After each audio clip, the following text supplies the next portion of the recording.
Yes. Hello, my beautiful friends. What an amazing day it is. Welcome back. Thank you for joining us this evening. We are jamming. We've got more election shenanigans burgeoning out of Georgia. We're going to take a look at it. Lawsuits are flying. And you remember back in 2020, back during the COVID era, how we saw during the election, how they boarded up the windows and they were blocking any of the observers from coming in to see exactly what was going down as they were stealing it. Well, they've gotten more advanced this go round. Now they have a secret bunker is what people are calling it. And we're going to see exactly what the details are around this. Then we'll zoom in on Georgia because apparently we have a couple of women who are running to be new judges on the Supreme Court of Georgia who were trying to keep the truth about their judicial misconduct out of the public light. Now, the 11th Circuit came down on that and said, we can all know about it, and the elections are coming up soon. So more cheating, more lying, more obstruction and obfuscation, and we're going to unpack it all here together today. Hear from Greg Doleazol. See what Raffensperger was up to. We remember that name from prior elections and more, all in Georgia. Then we got to talk about this $1.7 billion fund that the DOJ and the White House have now established as a result of Trump's lawsuit suing the IRS for their leaking of his IRS materials. We're going to see exactly what it entails. Take a look at the document that is a part of the settlement agreement. Look at what James Comey is saying in reaction to Trump and the new stewardship of the FBI, and then hear from Todd Blanch, who's talking about just exactly what they're investigating as it relates back to 2020. And then lastly, we have a new guilty criminal election fraudster who is going to be entering a guilty plea. She had her court today. Shout out to James O'Keefe for capturing her on video, paying off homeless people to go vote. Not allowed to do that out there in California. And we got her guilty plea queued up. We've got the docket queued up. We'll take a look at what has been filed and then see, hopefully, this is the first of many more to come. The fraud that wasn't happening in the most safe, secure election of human history, turning out there were fraudsters all over the place who are, of course, gobbling up votes and doing illegal things. So it's going to be a beautiful stream. Hope your weekend was outstanding and amazing. Very glad you're here and joining us. Thank you for liking the video, subscribing, and all the things. And we're confirming the tubes are working and we're connected before we just start popping off here and rambling into oblivion. So it looks like we're connected. That's tremendous news. Hello, my friends. Hello, my friends, indeed. All right, great news. That means we can go ahead and get started. And so let's do it, shall we?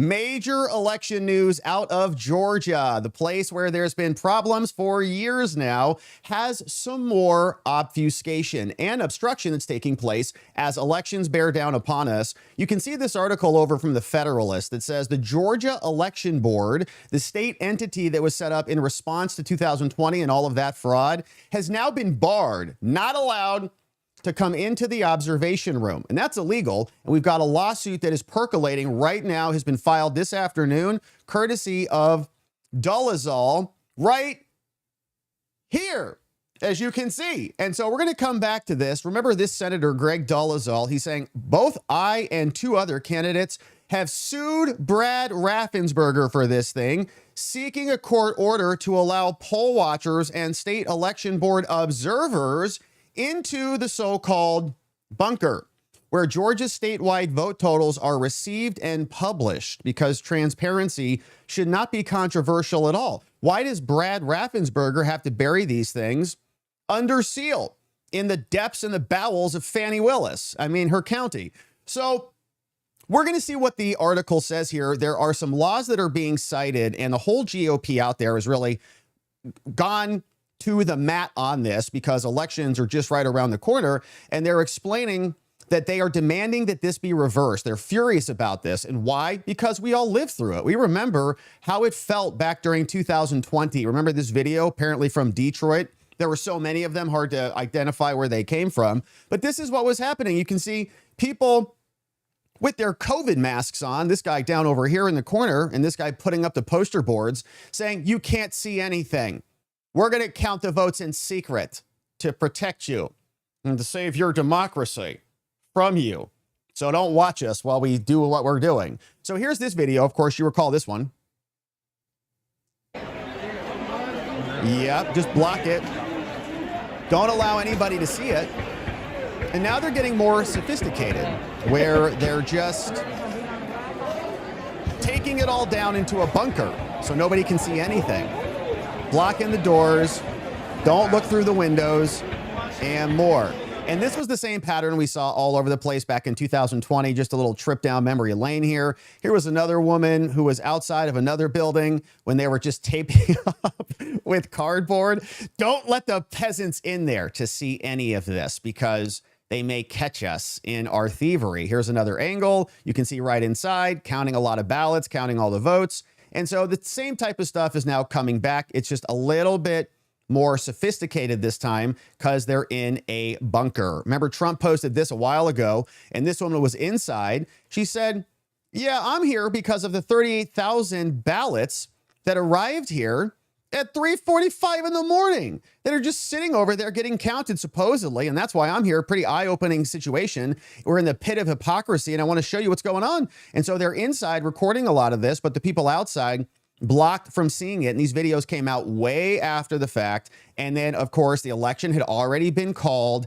And then, of course, people sued, and the judges said, sorry, you have no standing. You can't sue. Or sorry, latches attached. You can't sue now because this should have been filed before the election occurred, and so on and so forth.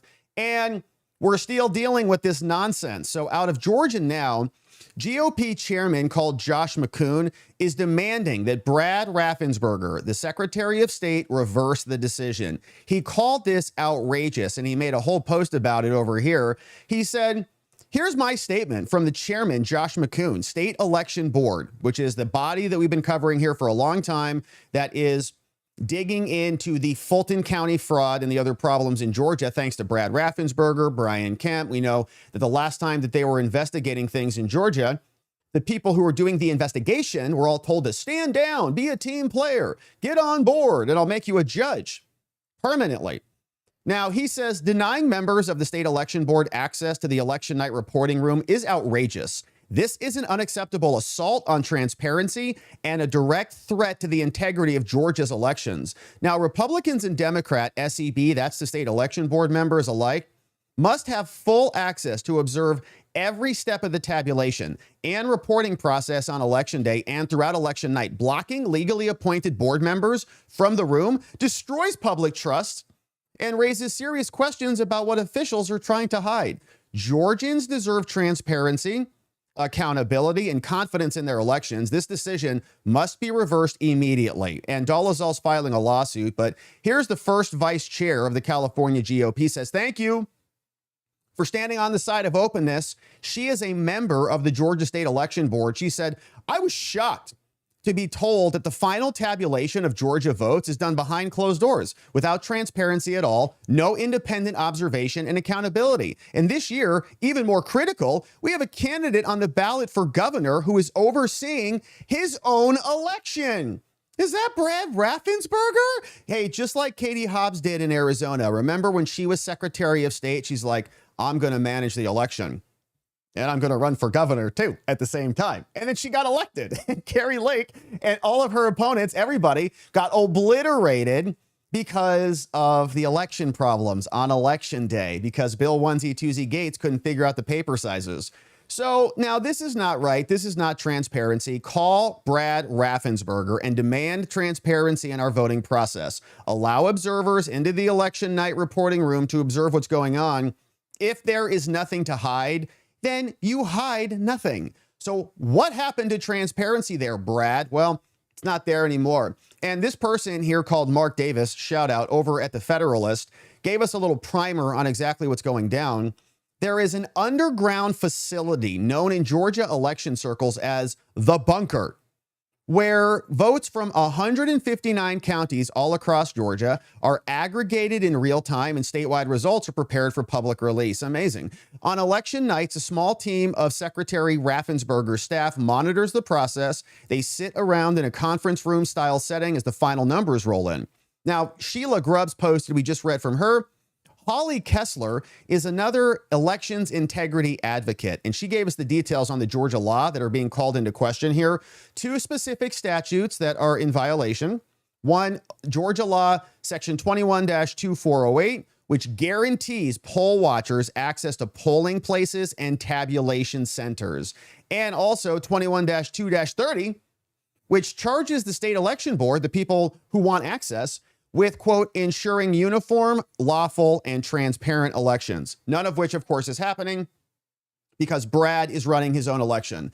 She encouraged supporters to call there and make sure every Georgian has confidence in the election results. In response to this, Raffensperger's team suggested reaching out to the Attorney General's office. They called Brad. They're like, hey, man, you're the Secretary of State. Do you want to give us an answer on that or what? He says, no. Why don't you call the AG? Saying, we're not making this decision. Why are you blaming me? Seems like most things, he seems to get blamed for simply having a backbone and standing up to nonsense. He continued, Raffensperger's spokesperson, saying, no tabulation happens at the location, not one ballot, not one count. Okay, so let him in. If these SEB members were serious, they would spend their time where the ballots are, at the tab centers in large counties on election day. Yeah, and we wonder if there will be a water main break out there in the bunker, just like there was at State Farm Arena. The jab reflects the ongoing animosity. An inquiry sent to the comms director for Chris Carr, the Attorney General, Kara. She's one of Raffensperger's opponents, also no response. Furthermore, a search yielded no recent AG opinion on the subject. Like, oh, it's in an opinion. Go get the opinion from the Attorney General's office. Okay, where is it? Yeah, we don't really have one of those. When Sinners was asked to provide a copy of the opinion, he said, I don't have it. He said, contact the board. They're like, we are the board. We're trying to get in. When questioned about the matter, the executive director of the state election board, he explained the board did ask some pointed questions and received legal advice. However, that legal advice was private, and rather than an official legal opinion that was released. Now, while exact details remain confidential, Grubbs has since communicated publicly her impression that it's at the discretion of Brad Raffensperger. Okay. And he's the guy who, of course, is running for office. Now, this decision just came down. In 2020, Republican observers were sent away from ballot counting at State Farm Arena in Fulton County. Remember that? Kick all the Republicans out. And then, you know, whatever you find in suitcases or things under tables, whatever, that's all a conspiracy. During which time, processing continued without independent oversight. More recently, Julie Adams, a Republican member of the county board, sued the county for wrongfully withholding these things. We know FBI came in and got pallets full of ballots that have now been approved to be processed, courtesy of the FBI and the DOJ in a nice decision. Abby Lowell and the election fraudsters got blown out. But it's happening again. Don't watch what we're doing, but just trust us. Everything is a perfectly appropriate and transparent, and stop being a conspiracy theorist, will ya? So here's what I'm explaining about Doleazol. We're back to him. He said, today we filed lawsuits. Those just hit the docket. This is an emergency motion for a temporary restraining order and an injunction. And he hasn't posted the full filing yet. It's making its way through the courts, but he says, we're now asking for an immediate emergency relief to enforce their statutory rights of the state election board and these candidates. Greg Doleazol, Christopher Mora, Kelly Gambrill, and others, they're all candidates. Elections are coming up. We've got general primary elections, and then we're going to have the main election. And Brad Raffensperger is wrecking it again. He said, this is an emergency matter. The Georgia general primary election is coming tomorrow. County election superintendents will tabulate and transmit results to Brad, who will then perform central aggregation, verification, and public reporting from the reporting room. And they don't want us in there so that we can take a look at exactly what they're doing and how it's going down. So this guy voted. He said, I secured my vote. Doleazol is saying, thank you. We love this so much. And of course, the fraud out there continues. Now, we also are seeing this press release. Remember this guy, Garland Favorito. He is the co-founder of Voters Organized for Trusted Election Results in Georgia, has been all over the Georgia fraud for a long time. He released a press briefing as well. He's saying this is a fraud. He says, Allowing these results to be aggregated in secret bunker, Brad is refusing to allow the state board to observe what's happening, and it violates the law. Dropping today, fresh out of the oven. He said Georgia's 2026 election results will be aggregated on election night by Brad from a secret bunker, which is off limits to candidates, the public, and even the state election board members who have requested access. This secret aggregation of results is a clear violation of state election transparency law, requires all election officials to conduct all election activities in public. It says it right here. Superintendents, poll officers, and other officials engaged in conducting of primaries and elections held under this chapter shall perform their duties in public. Explaining the bunker is operated by Georgia Emergency Management Agency to mitigate emergency conditions and threats. It is believed to be below an emergency operations center building at an undisclosed location in Metro Atlanta area. What? For an election? Like a hardened facility against a national emergency, like a bomb's going off? Why Raffensperger would want to secretly aggregate results in an emergency bunker continues to be inexplicable. All 159 Georgia counties aggregate results from their precincts on election night, but none do it in secret since such secrecy is prohibited by the law. Now, federal law also requires that all congressional candidates be able to observe such election activities. Several federal and state candidates have already expressed concerns. Some are expected to seek an emergency TRO and writ of mandamus today, which we saw at least Doleazol is doing. The SEB discussed the secret bunker at their May 1 remote hearing and requested that at a minimum, a member of each of the two major political parties be present for the aggregation. But Brad's office has so far denied any request. It's not like we're going to bring 100 people in. It's the state election board. These people are duly appointed to the board, even though they're fighting many of them. All we ask is one person, one member Democrat, one member Republican, just be there with you, Brad. Can you do that? No. After being rebuffed by his office, SEB members Grubbs and Johnston cited numerous statutes that require this. There was a follow-up hearing on the May 24, maybe this is May 14th, maybe 24 is in the future. But Voter GA co-founder Garland said, this is yet another example where Brad refuses to comply with Georgia law. It began in 2019, the first year he took office, when he purchased a $100 million voting system with their QR codes that a U.S. district court found to be in violation of two Georgia statutes. It is both obvious and mandatory. Statewide election night aggregation must be moved out of the bunker so that it is not conducted in secret, as they were in 2020. Water main breaks, kick everybody out, board the windows up, nobody can see anything. And weird, you get the results that you want. So maybe Brad will become the next governor based on the fact that he is running the elections, just like Katie Hobbs did. So Raffensperger is blocking, says Doleazol, the state election board from the reporting room. Completely unacceptable. Georgia voters already endured what happened in 2020. We're still dealing with it. And people's lives were destroyed over that. We won't play games with election integrity in 26, says Doleazol. Time for real transparency and accountability and no more excuses. Look at that beautiful flag back there. Here's Senator Doleazol. This is the guy who just filed the lawsuit that we just saw the cover sheet from. Hey, y'all, Greg Doleazol here. I'm deeply concerned about the Secretary of State and his team refusing to allow access to the room where the county's information comes into the Secretary's team, a room that's colloquially referred to as the bunker, that previously state election board members have had access to this room. And there's a lot of things that happen in the building to ensure that our elections are safe, but this room in particular is where the results come in from the counties, and the Secretary's team is able to ask questions if they have any questions about the validity of those results from the county. And the state election board has asked for access to this room just so they can be in the room. They can watch what's going on. Obviously, this year is unique. The secretary himself is on the ballot, and the state election board members believe that it would behoove them to be in the room. There's reason to believe that that process should be done publicly under Georgia code. I've asked our legislative counsel to weigh in on that as well. But this is something that we need transparency in elections. It's just silly that the members of the state election board would not have access to this room. The chairman of the GOP has called for access. I'm joining him in that call. Guys, this stuff shouldn't be this difficult. Let's just have transparency in our elections process. This is one easy way to do it. Yeah, that would be nice. But transparency is not really in their vernacular. It's all about power, and don't comply with the conspiracy theorists. If you give the conspiracy theorists an inch, then it might validate some of their concerns and their claims and might make you a criminal. So it's better to just keep them all out, thrown right out of the entire conversation.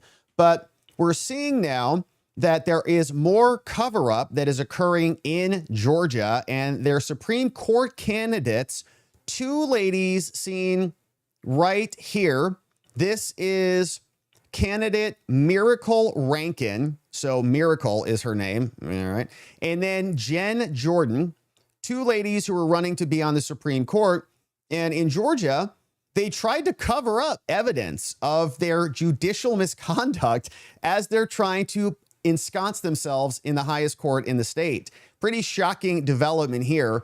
But now these challengers, they're found to have violated judicial rules. A new state watchdog has now revealed this to us. So it's just part and parcel of what happens in Georgia. And this is what the Atlanta Journal-Constitution has told us. But a lot of the reporting came over from this guy who flagged it over on X, did a great summary of this, saying the 11th Circuit has now come down and said that their attempt to hide this is all invalid. They broke the rules, and the rules are now making sure that the rest of the Georgia voters can actually see who these ladies are. And here's more background on exactly what went down. So, courtesy of the Atlanta Journal-Constitution, two left-leaning plaintiff lawyers are trying to unseat Republican-appointed judges, trying to get rid of the R's. They have Georgia in the Supreme Court, and they violated judicial conduct rules, the state's watchdog had said. And the Atlanta Journal is saying that her name is Miracle, but I'm not sure that's accurate, because as you see over here in this actual filing, her name is not Miracle. It's Miracle. Okay, seen here. That's what the 11th Circuit is saying. So it sounds like maybe the AGC is kind of sanitizing it a little bit. Her name's Miracle, okay? Don't white up her name, all right? Say what it is. One lady's name is Jennifer. The other is named Miracle. It's like a patriarchal Atlanta Journal or something. I don't know what's going on. So Miracle is the name of the woman, and she's backed by Barack Obama, who thought that he was a miracle in himself, and a miracle to America. And other Democrats have been warned that their public endorsement of one another and promise to restore abortion rights, they were campaigning on these issues like politicians, saying, we're going to give you back your abortion. We're going to make sure you can just exit babies and just nuke them right out of there if you like to. And you're like, aren't you a judge? Like, aren't you not supposed to have kind of these opinions and like weigh the cases as they come before you, not promise that you're going to use your bench in order to enact your favored policy prescriptions? Judicial elections in Georgia are nonpartisan, but they've become highly politicized because Miracle's running. And in statements that just got released today, they wanted to cover all of this up. They wanted to keep it extra for Miracle. So Rankin said that he was trying to educate Georgians about who she is and what she actually believes and all these things. And here's what the Judicial Qualifications Commission state of Georgia said. We'll come back to this, but first, let's go in and read what the 11th Circuit had to say. So they tried to cover this whole thing up, right? So that nobody knew that they had judicial misconduct complaints filed against them, so that you might question their fitness for the particular office, as like being a judge. You know, can't you follow judicial code of conduct or not? We can't. Okay, great. So why should we vote for you? So the 11th Circuit dropped this one. You can see filed over the weekend, hitting the docket today, saying, all right, the 11th Circuit saying, all right, Jennifer Jordan and Miracle, almost like ShamWow, Rankin are running as candidates for the Justice of the Supreme Court of Georgia. The election is soon, tomorrow. During the campaign, the Judicial Qualifications Commission The state agency that's tasked with enforcing the code of judicial conduct against sitting judges and judicial candidates sent them confidential notices that they were being investigated for violating the code's endorsement clause. Somebody files a complaint and says, Shamirical is really not following the code of conduct. Can you guys investigate her? So they send confidentially, which happens with lawyers and stuff too, right? You could, hey, the state bar is opening an investigation into you. We got some questions for you, blah, blah, blah. So they send it to them saying they're violating the code. You can't make endorsements, okay? You can't make a commitment. You can't make false statements. You can't make advertisements and post garbage on social media. You're a judge. The endorsement clause, it says a judge or judicial candidate for public office shall not publicly endorse another candidate for office. You're running for a judge. You're not a Brad Raffensperger, okay? The commitment clause says judicial candidates like these two shall not make statements or promises that commit the candidate with respect to issues that are going to come to before the court. You have to be impartial. And the false statement clause says you're not allowed to participate in the publication of false statements of fact or make any misleading statements concerning you or your candidacies or opposing candidacies or anything.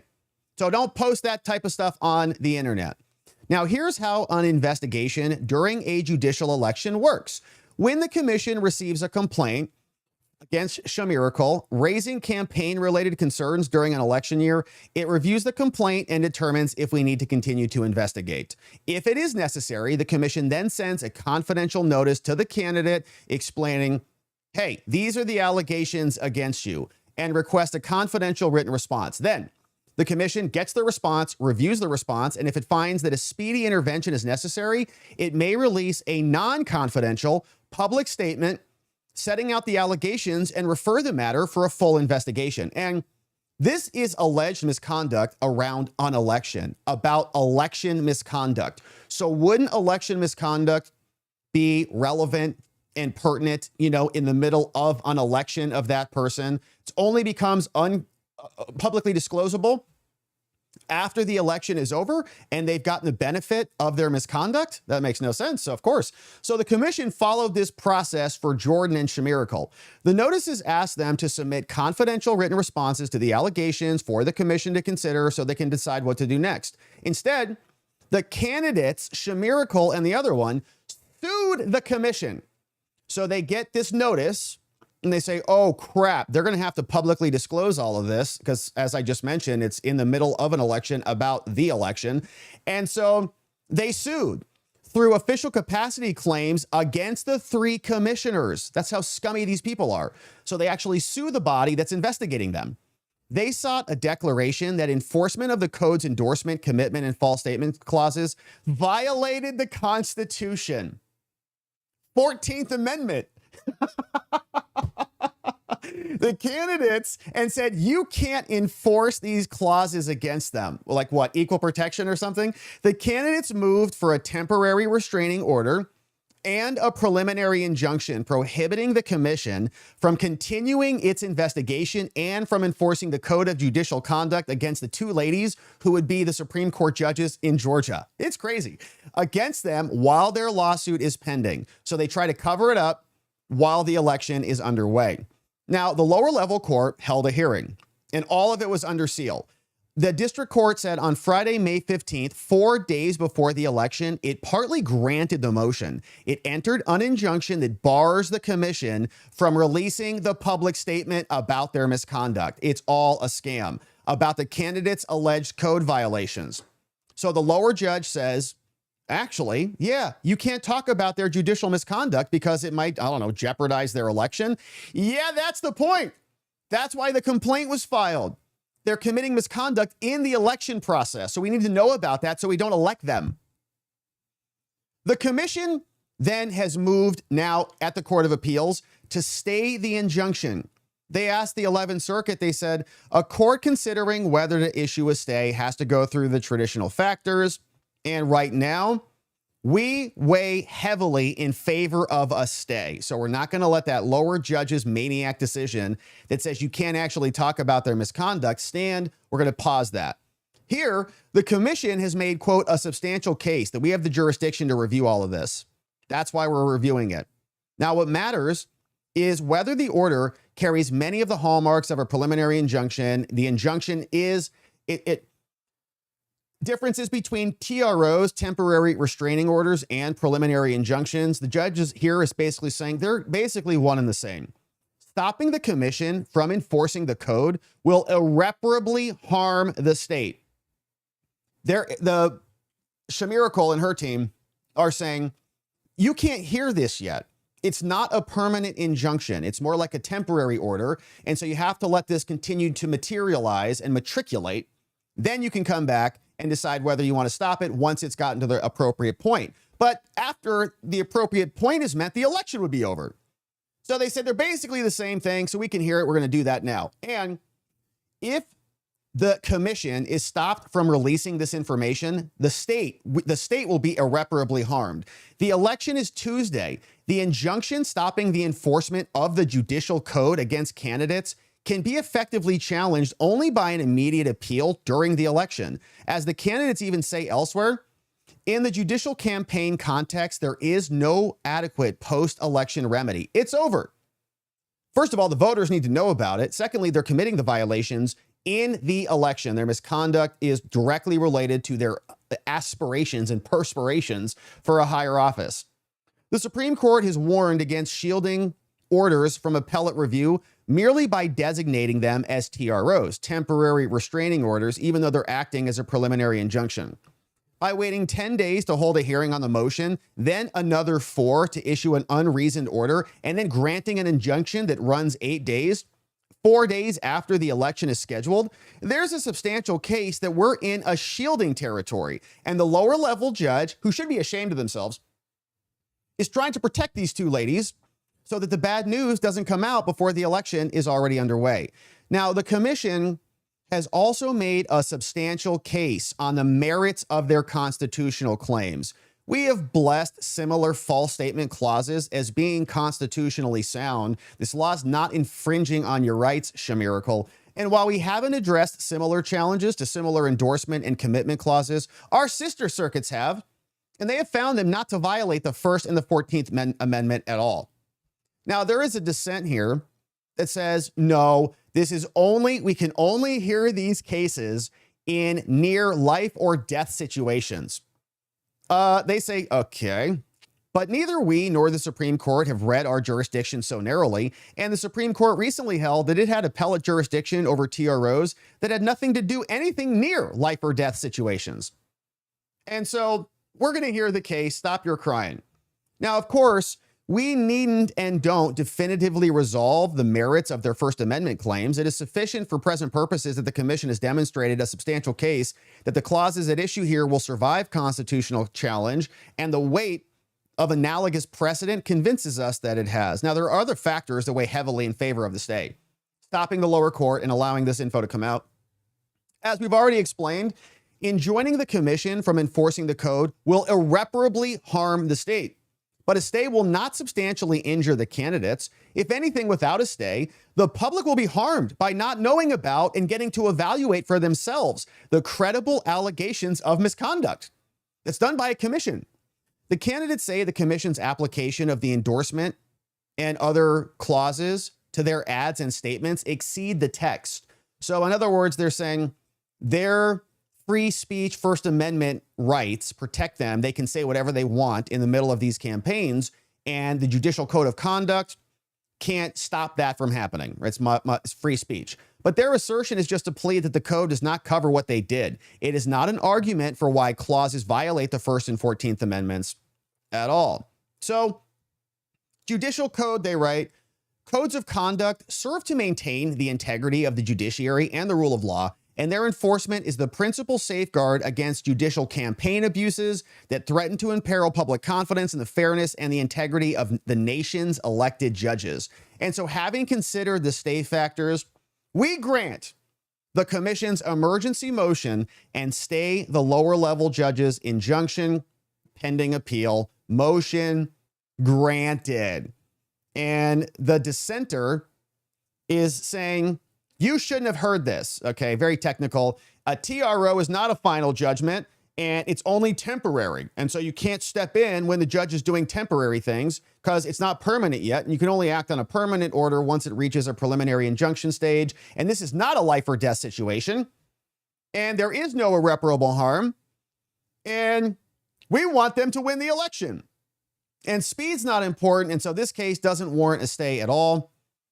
And I disagree with all of this, and so I respectfully dissent. You shouldn't have acted on this right now, and I'm sure we can surmise what biases, political biases that person has. But all of that dropped, and the Judicial Qualifications Commission then released this. They said, all right, and so all voters in Georgia should get a wind of this because, of course, these are people who want to be on the Supreme Court, and they can't even follow the Judicial Code of Conduct.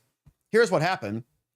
They said the Judicial Qualifications Commission is an independent, constitutionally created state commission with the responsibility and the authority to investigate and prosecute complaint of Georgia judges and candidates.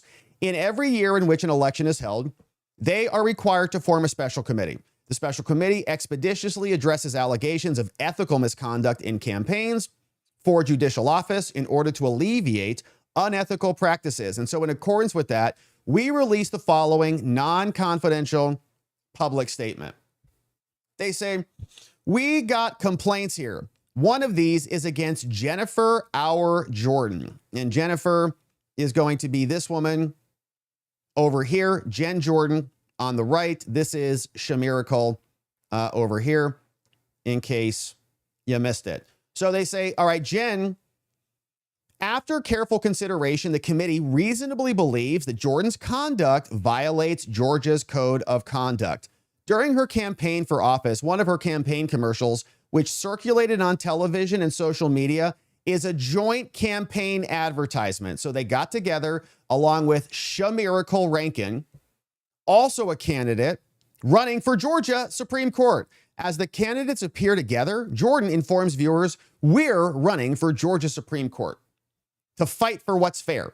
Each candidate makes additional statements using the terms we'll fight for you, will together. Now, you're not allowed to do that. You can't endorse other candidates you're running to be a judge. Can't even follow the Judicial Code of Conduct. Now, during her campaign for office, Jordan also appeared at events related to reproductive freedom, aka abortion, and spoke to attendees in conveying that she will, quote, restore abortion rights if elected as a judge. Not going to weigh the law, weigh the cases that come before her. No, just do whatever in order to restore your abortion rights, no matter what the law says.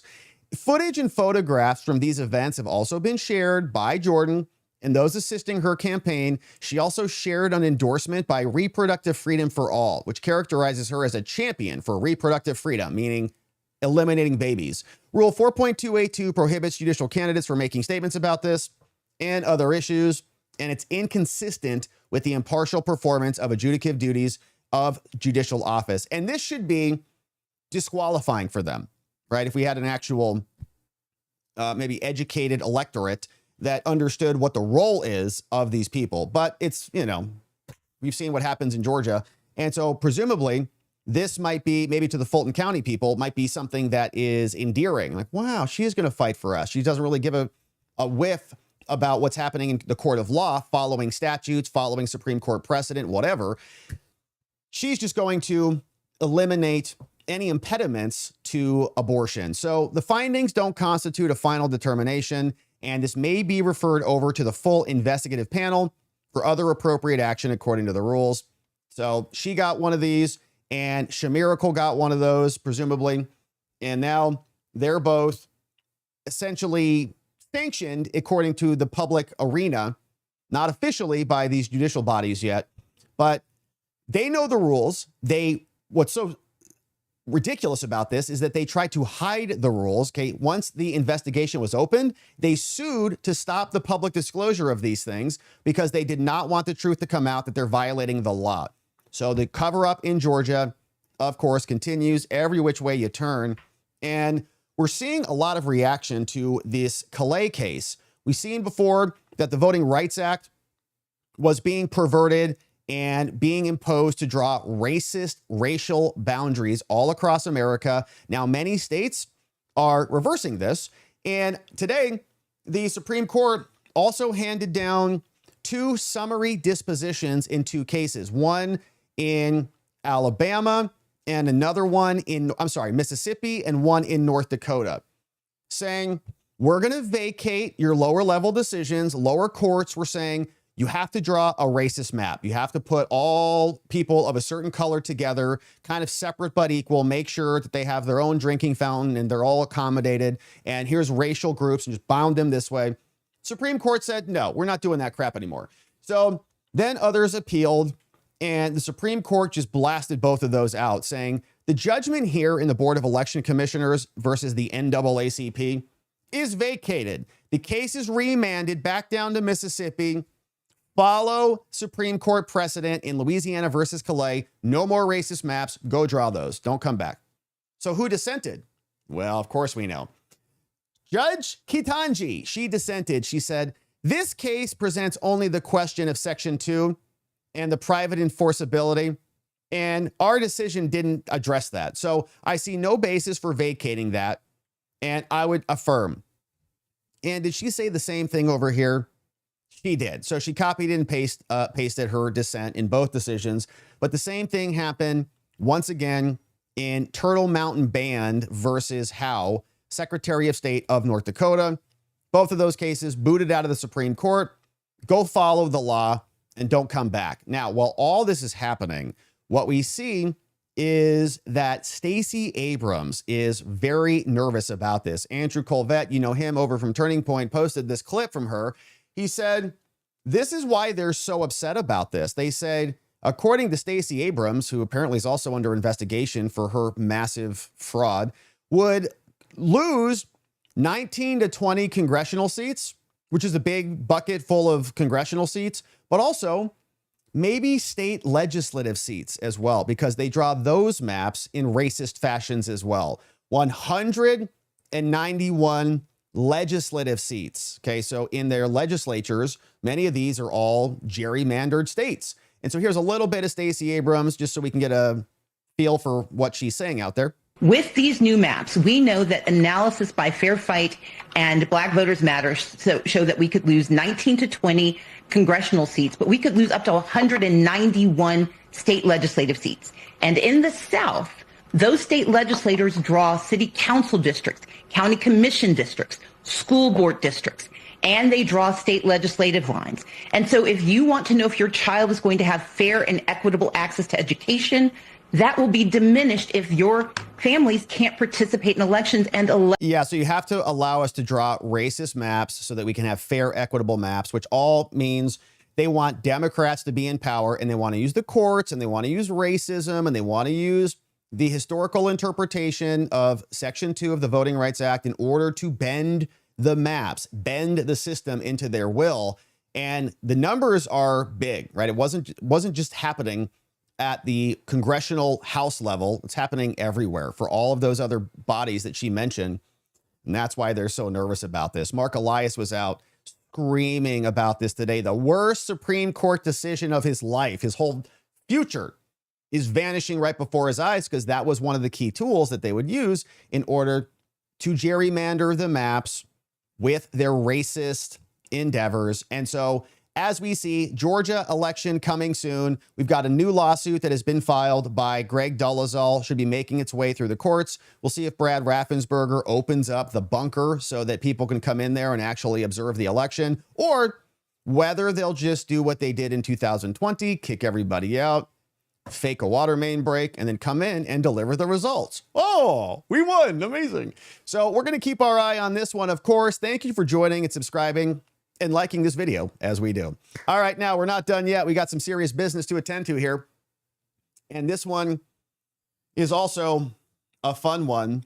Democrats are melting down now that President Trump has announced a $1.7 billion fund called the Anti-Weaponization Fund. And that's a lot of money. And we got the announcement and the settlement agreement, which is delineated right here. You see that number, 1.776 billion is the official number. And this money is going to be used to establish a funding bank so that people who are victims of this weaponization by the Biden DOJ can get compensated for the harm that has befallen upon them. And they're very unhappy about this. They're saying this is a slush fund. Trump's going to be able to pay off everybody, but there's precedent for this. And so the DOJ is just following Obama and what he did. And it's coming back to bite them in their butts. Here's what they announced today. Part of a settlement agreement. Remember, Trump sued the IRS because the IRS leaked his private confidential tax records over to the media. They say, we've now settled this. And this is glorious indeed, because how many times here on this channel have we talked about the rigged settlement agreements? Plaintiffs, private parties will sue Jocelyn Benson, the Retired Alliance of Michigan, the Retired Alliance of Americans, the Women League of Voters from all these various states sue. They sue a friendly. So a blue plaintiff sues a blue secretary. They take their case, fake duke it out for a little bit. Then they come to a negotiated settlement, bring it before a blue judge, and the judge stamps off on the settlement. What does that do? It binds the secretary of the state in the governmental position into doing what the blue plaintiffs want, and everybody pretends it was like this little play fight. They're all just like fighting with each other. Oh, no. And then at the end of it, everybody walks away a millionaire. So the DOJ now today announced a new settlement. Now we're going to fund a systematic process to hear and redress claims of others who suffered weaponization and lawfare. And I can think of a bunch of people right offhand. The plaintiffs, Eric Trump, Trump Org, Donald Trump, sued the IRS. The tax returns were all leaked. And per the settlement, they're going to get a formal apology, but no money damages at all. They have agreed in exchange for the creation of this fund to drop the lawsuits, withdraw the administrative claims, including for the damages for the unlawful raid of Mar-a-Lago and the Russia collusion hoax. And James Comey is still out there saying, you know, Cash isn't really in charge of the FBI. There's a bunch of people there who are hiding undercover, waiting to pop back up as soon as the Democrats are in power again. Here's what Todd said. You know, the machinery of government should never be weaponized against any American like they did to the 1,500 plus J6ers. And it's wrong. It is the department's intention to right the wrongs that were all done while ensuring this never happens again. And the use of this government power to target individuals should not be tolerated by any administration. And the fund will have some other powers. They can issue formal apologies. They can make monetary reliefs. They can hand out compensation. There is no partisan requirements to file a claim. Any money left over when the fund ceases is going to revert back to the federal government. They're going to get 1776. Love it. 1.776 billion, just like America, and will come from the judgment fund, which is a perpetual appropriation that the DOJ gets so they can pay and settle cases. The fund can be audited, and the fund must take steps to protect private information. And by the way, Obama did this. So stop your crying out there. And they're furious about this. How dare the president pay all this money? It's financial mismanagement. They're all crying about it. We're going to refute that in a minute. But there is legal precedent for such a fund, most notably the Keep Siegel case, where the Obama administration created a $760 million fund to redress various claims against the government called racism claims. In Keep Siegel, hundreds of millions of dollars were distributed to nonprofits and NGOs that never made claims, whereas any money, and it was $760 million. That's a big fund. No claims were made, and the money went back to nonprofits and NGOs. Okay, so Obama says that, I believe it was Native Americans can come and make claims for years of racism. Then when the claims don't reach the full amount of the fund then turns around and gives it to Obama's friends and his NGOs and nonprofits. The Obama DOJ settled by putting $680 million in a bank account, and a single claims administrator doled it out. The remaining money was then shoveled out to Obama's peoples. In this case, it's going to be better, okay? The fund is going to consist of 5 members appointed by the AG, Todd Blanch. 1 member will be chosen in consultation with Congress. The president can remove any member, but a replacement must be chosen in the same way as a replaced member. And the full settlement document is here, saying this agreement directs the AG to issue an order establishing funding and any other relevant requirements, saying it's going to be capitalized here as explained within 60 days. All the forms should happen. 1776 should go over to the Anti-Weaponization Fund. The corpus of the fund's funding does not represent any value of claims. Once the funds are deposited, the U.S. has no liability for the protection and safeguarding of those funds, regardless of bank failures, fraudulent transfers, and more.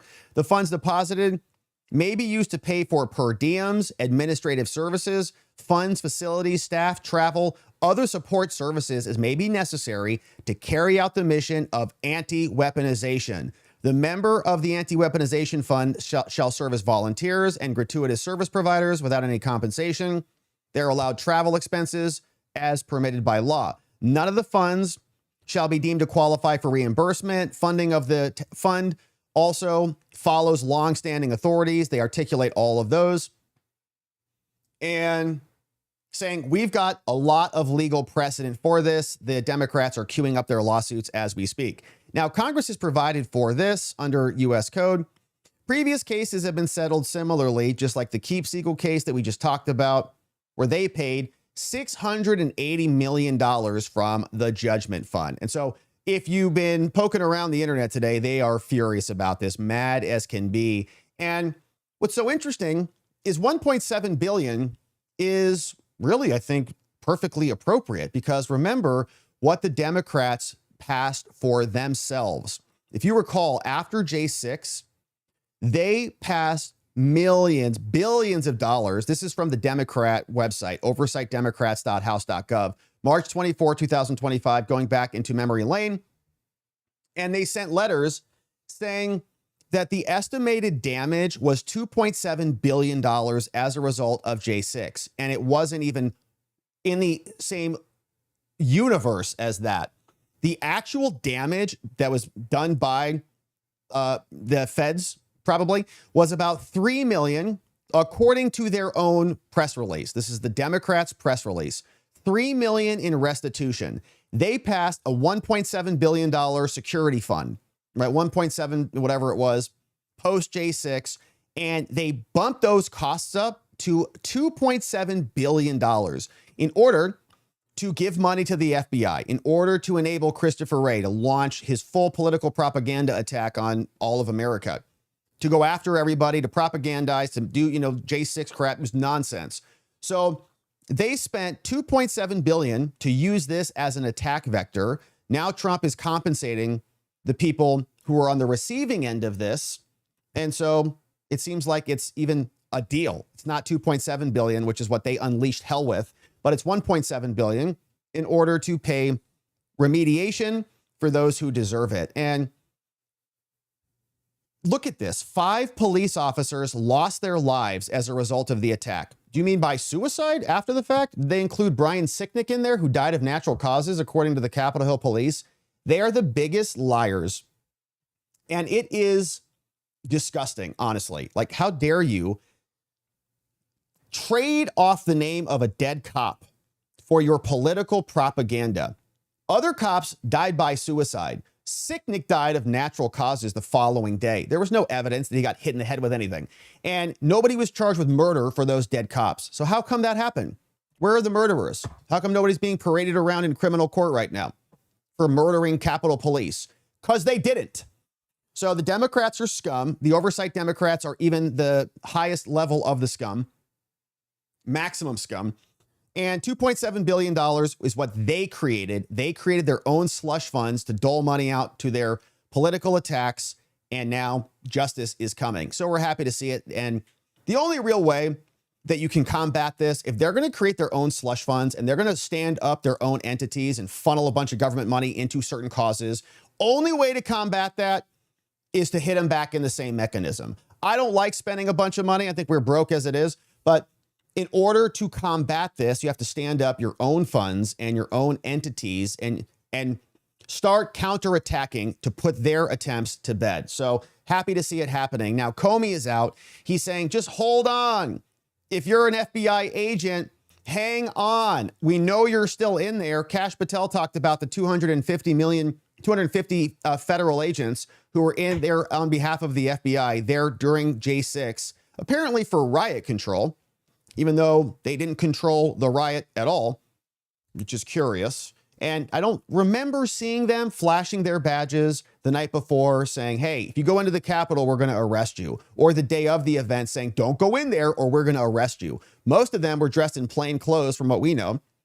And arguably cheering it on or just standing aside and letting it happen. So they didn't control anything. Nobody stopped Ray Epps the night before, probably because he was working with the feds. He got a sweetheart deal, so I can only surmise that. But of course, nothing happened to him. He got a little misdemeanor plea deal called in virtually. We know that there were, according to the Proud Boys defense team, 50 agents from Homeland Security that were there that were never enabled to be a part of the actual trial at all. And CIA, we know, was presumably there. The whole thing was a Fedsurrection, of course. So now Comey is saying, hold on, stand back and stand by. If you're an FBI agent, don't go anywhere, because when we come back, you can just then emerge from your cocoon and stand back up the most corrupt, if not the most corrupt, one of the most corrupt institutions that we have in America. And Cash has not really cleaned house as he should, in our opinion, but maybe he will. Still clock left on the game. Here's Comey saying, hold on. Looked at from the top level. The people running it, if you're bragging about forcing out career prosecutors and agents because the president doesn't like a lawful investigation they conducted, something is seriously broken at the top. But I have great confidence in the people down below who are just trying to hang on. And I'm urging them, hang on. 2.5 years, and then we can rebuild these institutions, but we need good people in those roles. America does. Yeah, we need more Peter Strzok's who texts his lover, we're going to stop him. Andy McCabe and others who, when they were working with Mueller, were violating the law, carting around classified documents, having Trump caricatures on the walls of their stupid cubicles, and weaponizing the government to target 1,500 plus J6ers, raiding their homes, breaking into their houses, raiding Trump's house in Mar-a-Lago, going after Roger Stone at 3 a.m. in the morning. The list goes on and on. And he's just saying, hold on. And so this is what I'm worried about. I don't know if we're going to have the reform that we need in this institution. Cash won't even get rid of the 250 people who were there doing riot control. Jeanine Pirro still has Jocelyn Ballantyne, who prosecuted the Proud Boys and others on the J6 cases, still prosecuting cases there. They're all just hanging on. Many of them are still doing work. So Comey might get his way, and there may not be much coming down. But there is a new sheriff in town. Of course, we got Todd Blanch, who is at the top of the DOJ now. He's saying that there is a ton of evidence that the election was rigged. Obviously, we've covered almost all of it here on the channel since we've been going at this since 2020. Here is what Todd Blanch had to say about this over the weekend with Maria. There's a ton of evidence that the election was rigged. That's not something the DOJ needs to tell you about. There's been evidence about that for many, many years. What I can tell you is that we have multiple investigations going on in Arizona, in Georgia, in Fulton County, Georgia, and that's exactly what we're looking at. By the way, this is very difficult because they're very good. They're very good at hiding up misconduct and hiding what they're doing. And so that's why we're very focused on finding out whether the right people voted, whether people who were supposed to vote voted, whether there was one vote cast per voter. And that's what we're doing in multiple states. And I expect, and again, people, you'll say to me, how long is it taking? Why is it taking so long? And the reality, the answer to that is because it takes a lot of work to uncover what happened in 2020. It takes a lot of old, good old-fashioned law enforcement police work, which is what we're doing, and we have great prosecutors working on it as well. And I expect that, and I assure the American people that as soon as we have something to say for it, whether it's charges, whether it's a report, whether it's the results of an investigation, the American people will learn about what we've uncovered. Yeah, and they are very good. We underestimate them to our own peril. We know that the CIA was involved in 2020. The CIA was involved in 2016. They were helping Joe Biden address the Hunter Biden laptop.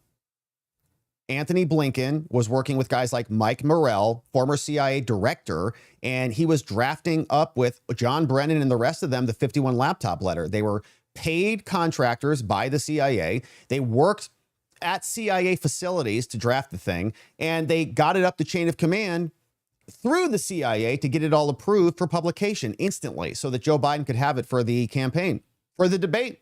He brought it up. Oh, it's a Russia, hallmarks of a Russia hoax. Okay, Joe. Same thing back in 16. Obama worked with John Brennan, CIA director, in order to create the Russia collusion hoax that dogged Trump's first term for 2 years, led to the first impeachment, led to the Mueller report, whole thing. CIA, they're not idiots. And Mark Elias, as much as he's a dork and a goober, he's tenacious. And he loses a lot, but he also wins a lot. He also wins enough things that it's a problem. So if we can't reform the CIA and the FBI, then they're going to continue to be on Team Blue, and they're just going to hide in the wilderness for a while until they come back. And when they come back, they're going to be coming back with a vengeance. Here's more on the Russia collusion hoax, courtesy of Todd Blanch. At least Todd is getting it. From what we can tell, he can speak the language. He knows what this problem is. And he's right. These people are not dumb. It's our own government in many cases. People at HSI, people with the Capitol Police. We saw the report that we covered last week from Steve Baker and Joseph Hanneman explaining that there was inside knowledge that something was going to happen so that they could get rid of Capitol Hill Chief of Police Stephen Sund and install Yogananda. Nancy Pelosi probably knew about it. I'm responsible for this, had her daughter there videotaping the whole thing. It goes to the highest levels, and here is what Todd had to say about it. The whole Russia hoax, there was absolutely nothing to it. And so the question that the American people have to ask is, well, then why did they do it? Why did Comey say what he said? Why did the outgoing Obama administration do what they did? And that's what we're studying right now, because it did great damage to this country. It did great damage to President Trump's first term. And we want to understand why that happened, why there continued to be an effort by operatives in the government to go after President Trump while he was in office, and then, of course, over the past several years as well. Well, they wanted to prevent him from taking office. That was priority number one, to say the Russians rigged the election and then they could instigate some kind of a do-over or boot him out and have Mike Pence in there, who's a much more controllable figure, who would have done whatever the CIA wanted, would have done whatever, the FBI wanted. And that was attempt number one. Attempt number two would be to just wreck the administration so we can't get anything done, just like judges are doing right now with all the nationwide injunctions, or were doing until the Supreme Court says stop that. So it's roadblocks. If you can't beat the man, make him ineffective, and then set up something for a future prosecution, which of course they did in 2020 after 2016. And so we're dealing with a big problem. We've had some good victories here recently, but until there's accountability and justice for these underlying criminals, they're going to lie in wait, and they will reemerge, and they'll have a nice new sense of purpose behind them. So hopefully Todd keeps the pedal to the metal on this one, and we're going to keep our eye on it. But the new fund, the Anti-Weaponization Fund, hopefully will also go to stand up competing institutions. We've said this long before. The DOJ has no lawyers, essentially. Most of them have left, and the ones that are there are overworked. So what do you do about that? Well, you have to recruit new lawyers. You have to get new people on the game, new FBI agents, new CIA personnel, new DOJ attorneys to combat the lawfare. And if they leave, you need to go stand up law firms so that they have a nice place to land. And you have to go set up the law schools so that you can incubate the next generation of lawyers who are currently all being indoctrinated by communists at Yale.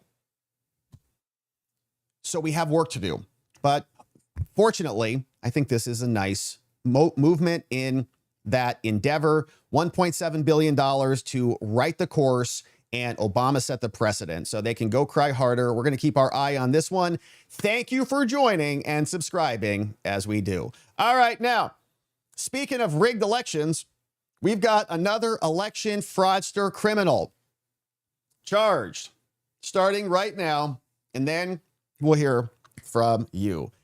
Another election fraudster charged, and she's going to be pleading guilty. You see, this woman right here showed up in court today. The news, a lot of this was broken by James O'Keefe. Her name is Brenda Brown, and she was out there in California today. The O'Keefe Media Group caught them and her on camera paying money to go get voters registered who are homeless people. And they told us that all of our elections are safe and secure. There's no voter fraud. There's no ballot harvesting. There's no exploitation of homeless people or various UPS mailboxes to send in a bunch of fake registrations to, the homeless shelter someplace where homeless people don't actually go to validate that they got the ballots. Somebody else goes to the shelter, picks up all the ballots, votes in their names. Many of these people are not well, which is why they're on the street. So they're out there and they can't tell you who they voted for, when they voted, or what a vote is. But it's happening all across the country. Shout out to James O'Keefe and his crew for breaking this. Here was the video that was released a little bit ago. Here's Brenda Brown, petition circulator. He says they busted her, and the DOJ announced the charges and the plea that is now coming down into the court system, saying she faces 5 years. We'll see if she gets that. I have my doubts about that, but it has now been exposed. Here was what happened when she was caught on camera. The petitioner, Brenda Brown, hands cash money to the homeless person, not only for signing the California ballot initiative, but also as payment for them to register to vote. Now, because you haven't registered, I need to register you so I can get paid too. I'm paying you guys, I need to get paid. Come on. That is a federal felony. Oops.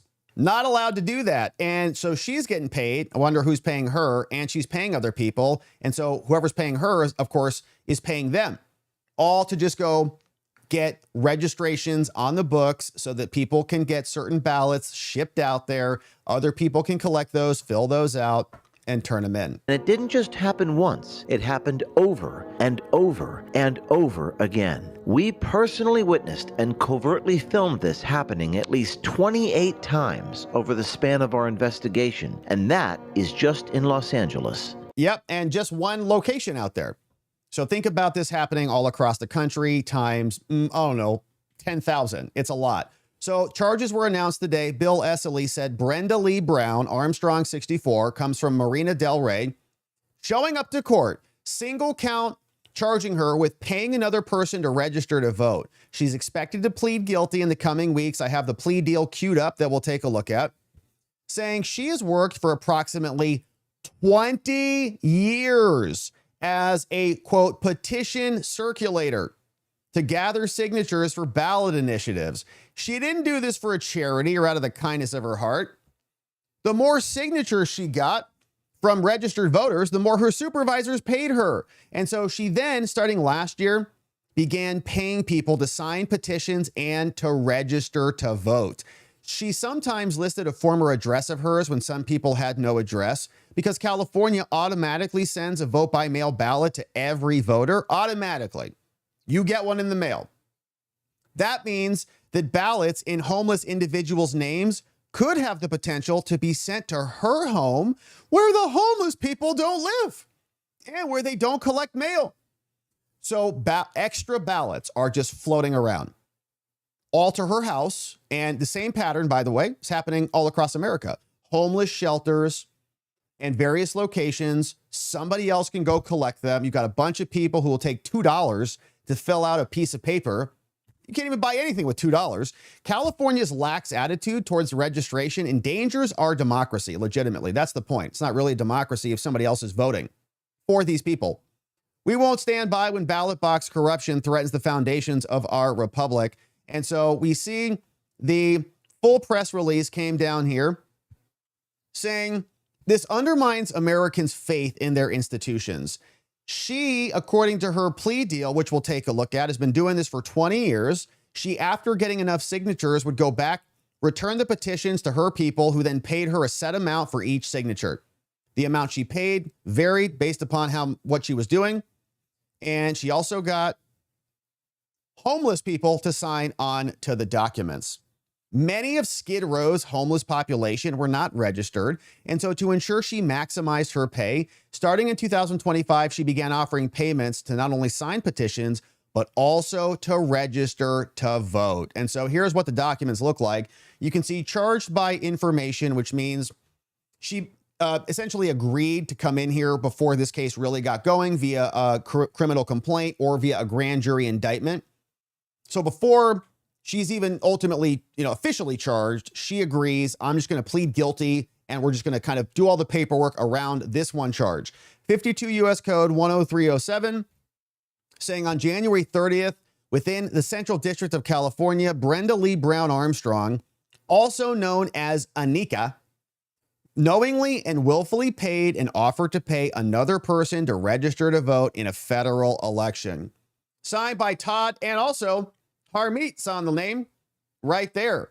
And they've got the case summary sentenced here. Okay, it's a felony charge, happened out of LA. We've got not much else happening here, not many other boxes checked. She's a female U.S. citizen, not a juvenile. No other charges pending. And that's just the case sheet. Now, the big one is the plea deal. So 18 pages. We'll hit the highlights of it, but just to show you, looks like they made some slight modifications. And let's see if she signed this puppy. Her public defender signed it, and there it is. So she signed this back on May 5th, 2026, showed up to court and began the process. Brenda Lee Brown Armstrong now preparing a guilty plea. They'll come back and formally enter it later. But here's what it says. All right, this is the plea deal between this election fraudster, saying the agreement is limited to the USAO, cannot bind anyone else. And of course, if you take a guilty plea at this stage, then you can't continue to fight the case, right? You're agreeing to plead guilty. So you can't say, well, I'm going to plead guilty and I want a trial. Then you're not pleading guilty. You want us to prove it beyond a reasonable doubt. You're agreeing we don't need to do that. So you're going to take a guilty plea. Got it. So same reasoning, don't need a grand jury. There are no contested facts here. She agrees to it. She's going to abide by all agreements about sentencing and appear for all court appearances. Don't commit any crimes. Be truthful at all times. Pay the applicable assessments and more. The U.S. attorney, they agree to not contest facts that are in here, abide by all agreements. And at the time of sentencing, they'll agree. They're going to give her a good deal on this, right? Because she accelerated it. She's not fighting it. Oh, yes, you got me. I'll come in and plead guilty. I'm not going to make you go to a grand jury. I'm not going to make you, file even a direct complaint. And we'll just solve it right now. File the information. Here's the plea deal. Done. Saying if she goes in and accepts responsibility, which she will, they'll recommend a reduction in the sentencing guidelines. And if necessary, move for an additional 1-level reduction if it's available. And so they'll basically leave this all up to the judge. Now, here are the nature of the charges, saying violation, paying someone to register to vote in a federal election, knowingly and willfully doing that. She understands the maximum sentence can be 5 years and also understands that supervised release is a period of time that follows imprisonment. If she violates supervised release, then she may have to go back to prison to finish her term. She understands that by pleading guilty, she may be giving up valuable government benefits and civic rights. This is a felony. Firearm rights, you go apply for certain jobs and things like that. There are collateral consequences when you take a guilty plea. Like if you're not a citizen, they can deport you, stuff like that. But she's a citizen. So here's the factual basis. They say, all right, you agree that these facts are true and we're not going to contest this either side. Yep, she signed it. They say defendant admits that she is in fact guilty of these charges. Defendant and the attorneys agree. The statements of fact here articulated below supports the guilty pleas. Not meant to recite everything. All we want to do is present this to the judge for the sentencing guidelines. They write, for the past approximately 20 years, she has worked periodically as a petition circulator, and they modified it a little bit, inserting here either in this role, she was paid, quote, either by directly or through her boyfriend. Okay, so boyfriend was involved too. By several individuals and entities known as coordinators to collect voter signatures on official petitions that qualify initiatives, referendums, and recalls. During this time, she was also traveling throughout California and elsewhere to find registered voters. After gathering enough signatures, she would return the petitions to her coordinators, who would then pay her a set amount of money. The amount she was paid varied based on the ballot initiative. Because her coordinators would only pay for signatures attributable to registered voters, she would endeavor to ensure that they were registered. One place she would occasionally solicit signatures was the Skid Row neighborhood downtown LA. There, she would solicit individuals to sign her petitions, many of whom were homeless. Skid Row was a convenient place for this because there is a high concentration of people in a relatively small area, and they were willing to sign anything just for some money. She would regularly pay and offer to pay them cash, usually $2 to $3 for a signature. She would also offer other incentives, including giving out cigarettes and phone cords. Now, while Skid Row offered a high-density location to collect these signatures, many of the homeless people were not registered to vote there.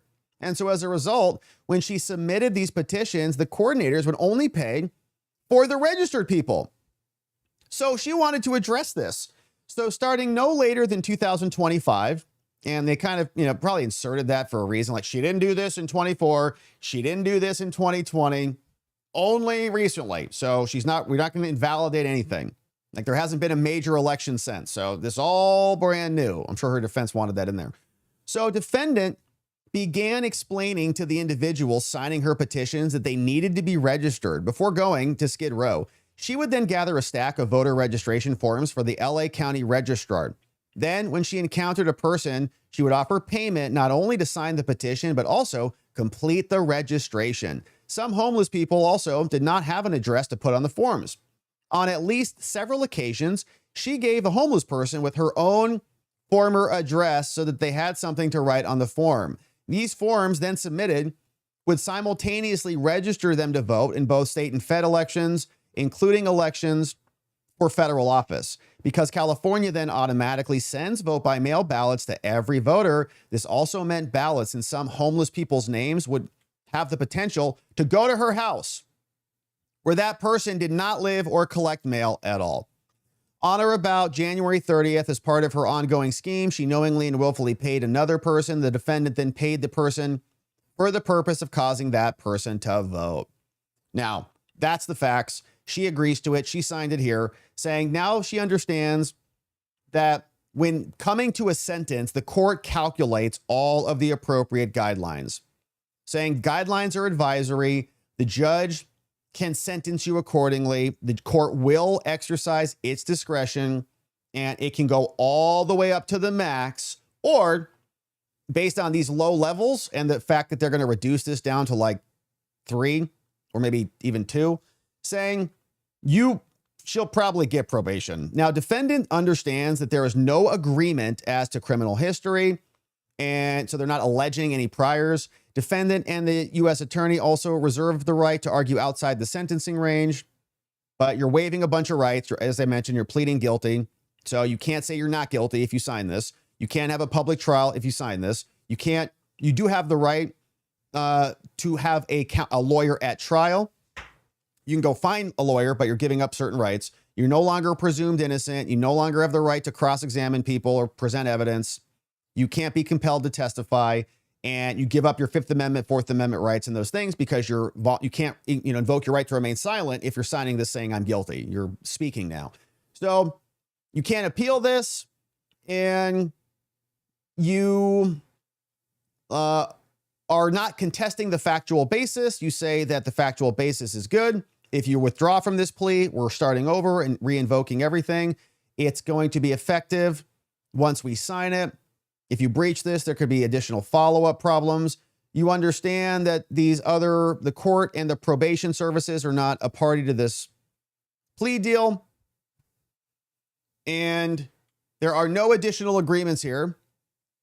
So we're not agreeing to give you a specific sentence. We're not agreeing to give you a 1 year, 6 months, or 2 years. We're leaving it up to the judge. The parties agree this whole thing will be sent in front of the judge, and the court will then decide your sentence accordingly, up to the max, but down to the minimum as well. And as we saw earlier, they're willing to reduce this down dramatically. So she signed it. Prosecutor Nandor signed it, and her lawyer signed it. Kelly Lane Munoz says, I read the whole thing. I understand it. I talked to my lawyer about it. My lawyer, I agree with. I'm pleading guilty because I am guilty. Signed by Brenda. And I would imagine this is happening at a scale that is hard to even fathom all across America. But this is one down, and we're happy to see some justice is now being delivered. Harmeet said she admitted that she paid homeless people to register to vote. Election integrity matters. And so that's one more fraudster off of the streets. Here's what Harmeet and Bill Esseley had to say today, clip courtesy of James O'Keefe, who really blew the lid off this story. Shout out to him over at James O'Keefe 3 on X and O'Keefe Media Group. Here is what the press conference looked like today. Voter fraud in the case of United States versus Brown Armstrong, and we'll have a graphic up there in a moment. The Department of Justice has charged a longtime California signature gatherer under 52 USC section 10307 subsection C with one count of paying another person to register to vote in a federal election. The defendant, Brenda Lee Brown Armstrong, has signed a plea agreement and has admitted her guilt on this charge. According to the plea agreement, and my colleague Bilasali will be able to answer any specific questions about it, she worked as a petition circulator, aka signature gatherer here in Los Angeles for approximately 20 years. And starting in 2025 or so, after Ms. Brown Armstrong had a practice of going down to Skid Row here in Los Angeles, getting homeless people to sign these signature petitions that had to do with qualifying ballot measures and et cetera, she would sometimes find that the signatures would be disqualified because the people signing these signature petitions weren't actually registered to vote. So to remedy this flaw in her business arrangements, she would then gather, starting in 2025, stacks of voter registration forms from the Los Angeles County Registrar of Voters, and then go to Skid Row in downtown Los Angeles to have homeless people first sign the voter registration forms and then sign the signature petitions. Perfect. And she did this in exchange for cash and other items of value, inducements both for the voter registration and for the signature petitions. These were often small sums of cash, just a few dollars, as well as cigarettes and phone cards. On several occasions, when the homeless person had no formal address to enter on the voter registration form, Ms. Brown Armstrong provided them with a fake address, namely her own former address in Los Angeles, to write on the voter registration form. Now, the potential charges and sentence would include 5 years in prison, 3 years of supervised release, and a fine of up to $10,000. This case is important because it shows how easy it is under California law to corrupt the state's voter rolls and thereby corrupt the state and federal elections administered by the state. Because when someone registers... Yeah, and that's the point.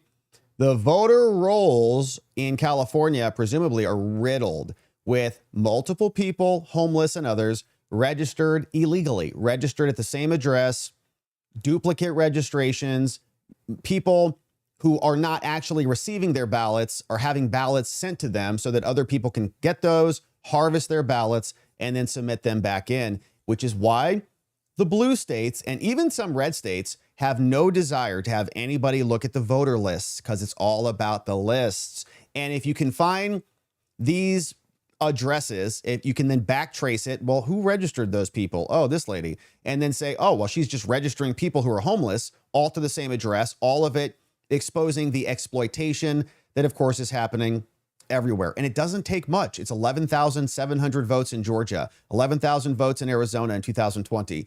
Tiny margins. And these people have been working at it for years. And so the lists are totally screwed up. Fortunately, Harmeet Dillon is suing to get access to those lists. And you can understand why they're putting up such a fight, because that's where they make their money. So big news. Congratulations. Hopefully, at least this dissuades other people who are in the same scam and conducting the same schemes. Notice that you're going to be charged now. And we're looking forward to seeing more of them come down. And shout out once again to James O'Keefe Media, for bringing this to the attention of the DOJ. Once they get those lists, baby, I'm sure there will be much more to come. So we're going to keep our eye on this one and other election fraud matters. Thank you for joining us and subscribing as we do. All right, friends. What a beautiful stream it has been. If you're just getting here, quick recap. Lots of election news today. We talked about the bunker that is now percolating out there in Georgia. Elections right around the corner. Brad Raffensperger bringing everybody down to the basement so that nobody can see it and see exactly how they're counting and aggregating the votes. Lawsuit has been filed today by Greg Doleazol, Christopher Mora, Kelly Gambrill. And so we'll maybe have some updates on that tomorrow, depending on what the judges do.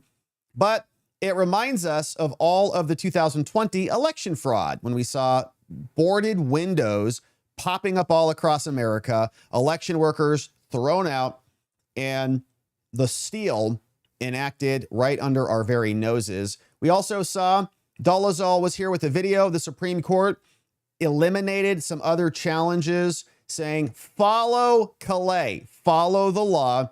and stop drawing racist maps. Stacey Abrams panicked about it, as we saw, saying we're going to lose everything. Well, you shouldn't have drawn a bunch of racist maps. Meanwhile, in Georgia, we had two Supreme Court wannabes, Shamiracle and another woman called Jen, who were violating the judicial canons and code of conduct, and then tried to sue to prevent the documents from coming out right in the middle of the election. Fortunately, the 11th Circuit came down and said, release the docs, okay, because this is not what this is all for and about.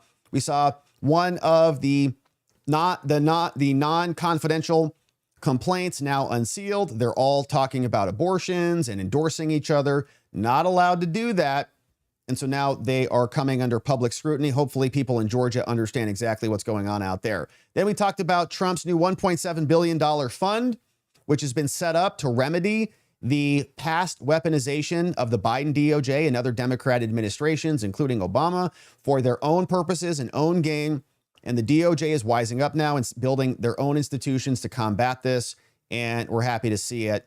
We also talked about Todd Blanch. He's saying, yep, plenty of evidence that is showing that the 2020 election was rigged. We got investigations open in Arizona and Fulton County. And James Comey also very nervous about this today. Then we talked about another election fraudster, Brenda Brown, who is now pleading guilty to registering homeless people at her home address. Harmeet Dillon was here. We looked at the plea deal and the court documents, and presumably she'll be back in court very soon to close that case out, and we'll see what the sentence is. But 5 years, I doubt it. It's probably going to be probation. It is, after all, California. But let this be a lesson to the other fraudsters out there. Justice is coming. Now, let's hear from you. Happy Monday. Hopefully your week has been off to a beautiful start. Thank you for being here and joining our channel as we start to unpack and unravel all of this week's upcoming litigation and election fraud. We got some new membos, friends. Thank you for the donos and for being here. What a lovely day it is. Look at all these donos. Thank you, friends. Hey, here's James Comey, by the way, from Donut Mind Me. I don't remember. No, I don't remember. No, I don't remember. I'm James Comey. I don't remember anything, because if I remember something, I might go to jail. Hey, Tim Jake, what's up, Tim? Thank you for bringing in 5 new membos. Tim Jake in the house. Brought in Justin Zulu, M2 the J-Dog, welcome, Liz W, Jane Jones, and Anonymous, all gifted membos. Thank you, Tim. There are some who call me Tim. We appreciate that. Tim, thanks for being a membo. New membos, we had a great members-only stream this morning. Talked about the Kentucky election. Talked about a lot of amazing and fun things. Talked about AI and the future of humanity, and whether we're all just machines and trinkets or whether there's something deeper like a soul. Deep conversation this morning. Check it out. Hey, Blind Snake. Sounds like the same circumstances that led up to the Battle of Athens in Tennessee. From Blind Snake. I'll have to look that one up. Is that a historical battle? Or I was thinking like the Battle of Athens, Georgia. But that was really in Fulton County. Is that in Fulton County? I don't know. I don't know my Georgia geology. But I do know about the biggest fanny in all of Georgia. You can't miss it. So thank you, Blind Snake. Thanks for watching on Rumble. Thank you for the donos. Hey, Tammy Eaton. They knew exactly what they were doing in Arizona. 100%. 100%. Somebody misconfigured the machines and they weren't accepting the right size paper. The ballots were, scanning error. Yeah, okay. Give me a break. Just put it in the back door. Put it in door 3. Lines out the door all on election day. Somebody went in there and changed something, and then Bill Onesie Twosie Gates came out. Oh, just a couple I's, couple of T's, we got to cross, couple I's to dot. We're like, Bill, you're embarrassing yourself and the state of Arizona. We don't talk like that here. So Maricopa Board of Elections and Runbeck knew the tabulators would not scan the ballots. You know who I met at the event last week? The CEO of Runbeck. Yeah. And the guy who owns the company that owns Runbeck. And I told him, I said, you know, we covered a lot of the 2020 election litigation. He said, oh, yeah? I said, yeah. I said, Runbeck came up a lot in it. And he went, ugh. Like, he did not look happy. He did not look happy because he knows. And my beautiful wife saw it too. I'm like, did you see his face? She's like, yeah, he knows. It's like, yeah, because we shredded Runback a lot here. And he honestly, he seemed like a nice guy. And he seemed like he was really trying hard to repair their image. And so it kind of made me think, like, he's like, okay, if you have any, he actually was very nice to me. He said, if you have any questions about process, like if you're talking about elections, you have any questions about process, he brought me over and he introduced me to the literal CEO of Runback. I have a cell phone number now. So if they come back up in the news, now I can just call the guy and just say, hey, what's up? So I'm appreciative of that. And so, you know, shout out to Runback for at least making that introduction. I was very unhappy with what happened in Arizona, like many of you. And it sounds to me like they're really working hard to remedy some of those prior problems. Now, I don't, you know, it's not going to change our analysis. Like if we see problems in the middle of an election and it's Runback related, we're still going to read the documents because they were suing. They were filing lawsuits. It was all we were reading the documents as we do here. But yeah, he knew, like he knew. His face was like deflated. You know how like when you're just tired of talking about something, you're like, yeah, I know. It was like 6 years ago. Like, I know. He just looked I'm like, yeah, Runback came up a lot. He's like, oh, I know. He brought me over to CEO. It was great. Yeah, it was great. So, you know, if it pops back up again, I'll literally just call him. I'll just invite him on the show. Didn't have that opportunity last time. So I'm grateful for that. And I appreciate their accessibility and their transparency. So that was a good thing. But yeah, we read a lot of the documents there. And what I didn't appreciate was the litigation back and forth that basically, you know, not release certain documents. But it sounds like they're going to have cameras all over the place and they're really going to try to be more transparent. So we'll see.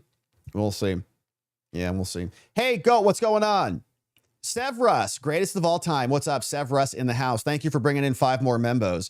We got Judgment Comes. What's up, Wayne Wallace? We got Nini Foucher in the house. Welcome. Lay KKL is here. And Red Winged Pilot, all gifted membos, courtesy of Severus, the 35-mile man. Good to see you, Severus. Hey, Jedi Trump. Hey, sweet. Yeah, that's an easy one, right? Jedi Trump, just cast my vote for Paxton. Adios, John. I saw John Cornyn. So this is the great Senate primary between Ken Paxton and John Cornyn. John said that Cornyn, that he does not think that Trump is going to endorse him. He said, I think that ship sailed. Pretty sure he said that today. I saw that come across the feed. So yeah, that's good news. John Cornyn's a bad hombre. Thank you, Jedi Trump. Thanks for being a membo and for the dono. Hey, Psychological Projectionist says, Stacy's criticism is we could lose. We being the Democrats, that is not a valid, objective, nonpartisan reason. Democracy is not about advantaging. Yeah, and they frame everything as though it's like some existential crisis, but ultimately it all boils down to their continual power. This is racism. So you have to stop racism. And if you stop racism, that means we win. Okay. And you have to save the planet. So you have to fight for climate change. And if you're a denier of climate change, then we're all going to die. So vote Democrat and give us unlimited funding so that we can spend money to our little NGOs and just keep getting more rich and more power. You have to trust the science or else. What science? You said it was 100%, then it turned into not. But always, it's existential. We're all going to die unless you do this thing. It's going to be racism, end of democracy, J6, insurrection, end of democracy. All of it ultimately means more power and money for the Democrats. It's all just a big excuse. They don't stand on principles unless those principles are democratic dictatorship. And it's pretty obvious. Thank you, Psychological Projectionist. So again, in this case, it's just about racism. I know everything's racism anyways. Tim Jake, what's up? Hey, interesting. Yeah, multiple news outlets reporting that Alec Murdoch is suing Rebecca Hill for violating his right to a fair trial, seeking punitive and compensatory damages and attorney's fees. $600K on trial defense. Wow. Yeah, I saw his attorneys. Today was a big day for the criminal cases. And so we may come back on those maybe tomorrow morning on the Membo stream. But we saw Alec Murdoch, his defense team was out with a press conference. I didn't catch it. And then Luigi Mangione had a big ruling today. evidence is being suppressed in that case. It's crazy. There's been some major updates, like Alex Murdaugh getting a new trial. Crazy. After murdering 2 people, allegedly, now being convicted and then having a bonehead clerk who was writing a book screw the whole thing up. Gosh, crazy. And then in Luigi Mangione today, a bunch of evidence is being suppressed from the backpack because of an illegal search of the backpack. You're like, what are you talking about? Could you imagine a J6er's backpack being suppressed? Never would ever happen, ever. They'd call it search incident to arrest and, wingspan and immediately accessible by the defendant and so on. Never. Pick a J6 defendant who had evidence suppressed in a backpack or in their home. That didn't happen. So it's Luigi, though, and it's not Washington, D.C. It's in New York. So totally different game. It's crazy, man. That dude might get off. Do you imagine that? For murdering somebody in the back, allegedly. Thank you, Tim Jake. Yeah, we're going to keep our eye on some of the criminal stuff because those are big cases, man, and wild developments. Swap Part, what's up, Swap Part? Hey, thank you, Swap Part, for the very nice dono. Says, if minorities can't get representation without racially gerrymandered maps, then someone please explain why nearly 60% of the House seats in those districts are held by white Democrats. Seems like it wasn't working anyway. Is that right? Yeah, I didn't know that stat. Yeah, I really don't think it's about race. It's just about the D next to the name. Vote blue no matter who. They don't care if you're black or brown or Asian, whatever. They just want a Democrat in. We just need a warm body with a pulse. Joe Biden's good enough. Even better, because he really can't think and do anything, which is really, indicative and symbolic of the whole party. Just do whatever we tell you to do. Just do whatever the donors say and don't do anything unorthodox. That's it. So it makes sense to me. It's blue no matter who. Doesn't really matter what color it is. They pretend it is, just like they do the trust of science, global warming, insurrection, racism, equity. It's all just power for the communists. That's it. Thank you, Swap Part, for the very nice dono. Thank you for being a membo as well. You're amazing. Hi, Nathan. Yeah, very interesting thing here about the J6 dead cops, which I wish they weren't dead. I wish Brian Sicknick was not dead. I wish these other cops were not dead. I wish Ashley Babbitt was not dead. I wish Roseanne Boylan was not dead. And there were other 2 guys who died, apparently of heart attacks. Yeah. So Nathan Butler fighting the fall. What's up, Nathan? Thanks for this. Did they commit suicide or were they suicided? Yeah, it's very interesting. I don't know. A lot of those details. And, you don't want to talk bad about suicides. But yeah, it's very interesting. Kind of like Epstein's suicide or like all of Bill Clinton's lovers' suicides and Hillary's suicides, Okay. What actually happened there? And why was there suicides really can be a contagion. We see this a lot, actually. Eric's house. And it's a real concern for families. Like when my brother died by suicide, they're like, Rob, don't kill yourself. I'm like, all right, I won't. I almost drank myself to death, but that's a separate thing.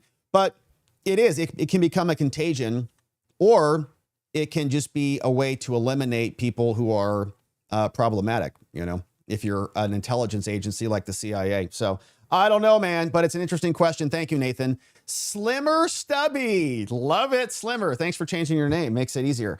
So basically, Comey is dog whistling to Democrat deep sleep cells inside the FBI. Sounds like seditious behavior to me. Yeah.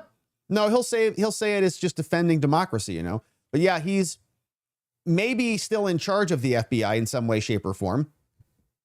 And he is telling the terror FBI cells to just stay dormant until it's time to reemerge. Have to wait for a bit. They'll be back, but not yet. Stand back and stand by is what he said. So thank you, Slimmer Stubby. Sounds like you're looking good over there, my friend. The Average Mountain Man, what's up? Hey, thank you for being here for 17 months, man. That's almost 2 full babies. Says, it's understated the scale of deception that has been done to the American people by the Democrats. It's been psyop after psyop after psyop. My basically whole life has been that. And it's getting tiresome, right? People are starting to wake up and see through it. You can't trust them at all. It's up to us to keep it from happening again. Yeah, I mean, think about COVID, think about J6, think about Russia collusion. think about, Russia has been multiple times, like a repeat of this, like, oh, season 3 of Russia collusion. Got it. It's never ending. Thank you, the average mountain man. Thank you for being here. Almost 2 full babies. Slimmer Stubby.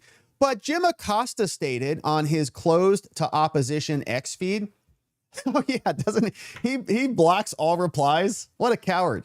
That there's no evidence and Blanch is a liar, and then closes all of the evidence off. So don't give him any evidence of anything. Ridiculous. Yeah, Jim Acosta, that guy is just in a whole world of his own. Hey, Nathan Butler, Fighting the Fall.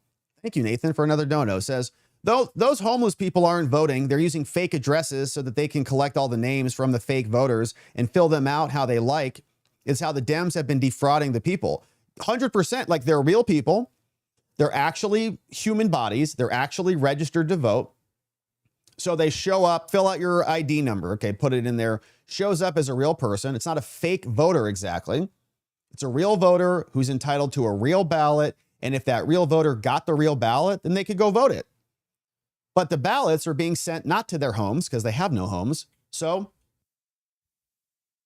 they are going to Brenda. And then Brenda can pass them off to whomever, and then they can fill them out, sign it. They don't check signatures. They claim they do, but it's all, fraud.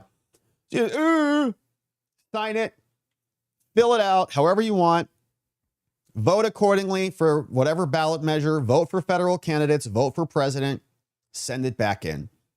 And I think it was Greg Doleazol who went in Georgia to a bunch of places, UPS, community housing locations, like vacant properties, lots, dry lots somewhere, ballots just going there.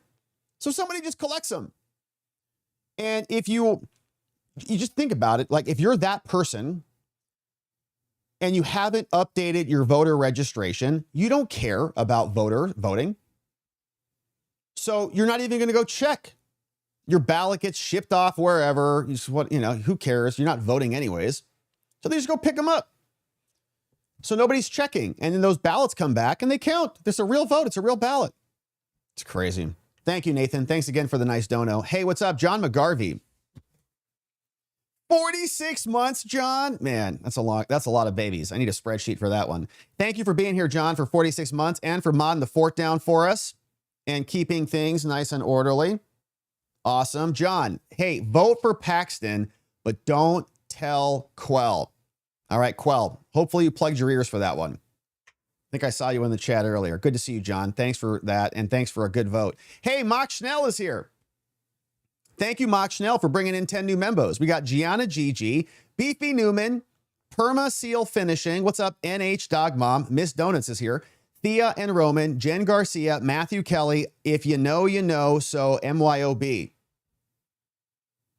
I don't know what that one says, what that one means, but I'll probably figure it out as soon as we're done. Hey, SD and R and roll. SD and rock and roll, maybe? Welcome, and Mock Schnell. Thank you for bringing in 10 new members. Can't wait to see everybody tomorrow morning. And there's Quell. Quell heard it, John. Quell heard it, so I tried. Call me legend. Hey, can you imagine how much vote buying would happen in lefty strongholds if the Electoral College was ended? Yeah.